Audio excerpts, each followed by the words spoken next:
السلام علیکم۔ حضرت سیدنا نوح علیہ السلام طوفان کے موقع پر جب سفینہ میں سوار تھے تو وہاں ان کو شیطان نظر آیا۔ انہوں نے کہا تو یہاں بھی پہنچ گیا، اب میں تجھے نہیں چھوڑوں گا جب تک تیرا راز نہ معلوم کر لوں۔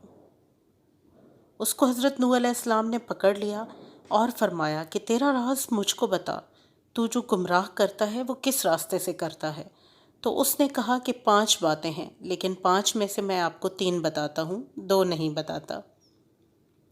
حضرت نوح علیہ السلام کو اللہ کی طرف سے وحی آئی کہ اس مردود سے کہو کہ ہمیں ان 3 کی ضرورت نہیں ہے، وہ 2 ہی ہم کو بتا دے، اس لیے کہ اصل تو وہی ہے راز۔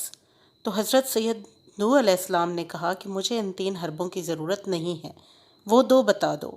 شیطان اب مجبور ہو گیا اور کہنے لگا، وہ 2 باتیں جس سے میں لوگوں کو گمراہ کرتا ہوں اور آپ کو بتانا نہیں چاہتا، وہ آپ سن لیجئے، ایک حسد اور ایک حرص۔ پھر شیطان کہنے لگا کہ حسد سے میں گرا اور حرص سے حضرت آدم علیہ السلام گر گئے، اس لیے کہ جب اللہ تعالیٰ نے حضرت آدم علیہ السلام کو بنایا اور ان کو علم عطا فرمایا، ان کی شان و شوکت کو فرشتوں کے سامنے ظاہر فرمایا، تو اللہ تعالیٰ نے کہا کہ آدم کو سجدہ کرو، تو فرشتے تو سجدے میں گر گئے۔ ابلیس کو تکبر نے روکا اور تکبر کے بعد حسد پیدا ہوا۔ حسد اس لیے پیدا ہوا کہ ان کی وجہ سے میں اللہ کی نگاہ میں گر گیا، اب کسی نہ کسی طرح ان کو بھی گرانا ہے۔ یہ ہے حسد۔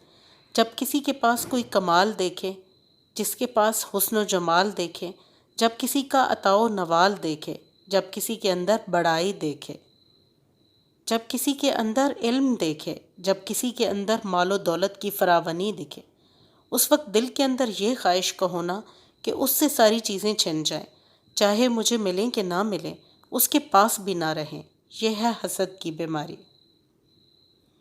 یہی حسد اللہ کی نگاہ میں بہت بری چیز ہے۔ شیطان نے سوچا کہ اللہ نے ان کو اتنا اونچا بنایا ہے، ان کو بھی گراؤں گا، میں جیسے گر گیا ان کو بھی گراؤں گا۔ اس کے بعد اس حسد میں مبتلا ہو کر وہ فکر میں رہا کہ کس طرح ان کو ذلیل و خوار کرنے میں کامیاب ہو جاؤں۔ یہ ہے حسد جس کی وجہ سے شیطان گمراہ ہوا اور حضرت آدم علیہ السلام کو جس درخت سے منع کیا گیا تھا جا کر ان کو کھلا آیا، اس لیے کہ شیطان نے قسم کھا کر ان سے کہا تھا کہ میں آپ کو اللہ کی قسم دے کر کہتا ہوں، اس درخت کو کھانے کا بہت فائدہ ہے، اور وہ یہ ہے کہ آپ اس کو کھا لیں گے تو کبھی نہیں مریں گے، ہمیشہ زندہ رہیں گے۔ انہوں نے کہا کہ بہت اچھا، تو حرص میں آ کر کھا گئے۔ اس لیے شیطان نے کہا کہ حسد نے مجھے تباہ کیا اور حرص کی بیماری نے حضرت آدم علیہ السلام کو گرا کر رکھ دیا۔ اللہ تعالیٰ ہم سب کو حسد اور حرص دونوں سے بچائے۔ آمین ثم آمین۔ آج کے لیے اتنا ہی۔ اللہ حافظ۔